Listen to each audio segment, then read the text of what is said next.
And another formatting tip that I want to share is for some reason you want to have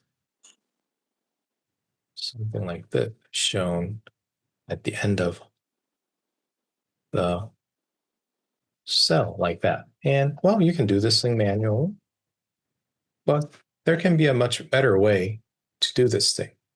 So one way is to select the cells that you're interested in to do that thing and right click, hit format cells. And here we would like to do some custom cell formatting.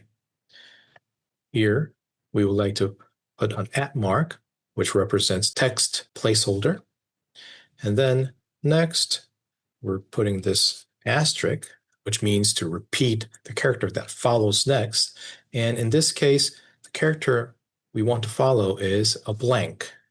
So that blank will be repeated until we have this colon, and you can hit OK. And do you see? You have this colon that is at the end like that. And the cool part is you can move this thing around and it will follow you. And you can update this. Right click, format cell again. And here, instead of that, we can repeat, have underbars, and then we're going to have a space to have this colon shown up. And I'd like to have a little bit of space at the end, so I'll have another space like that. So this underscore will be repeated, and it will have a small blank. Then we show the colons, and then there's going to be another small blank there.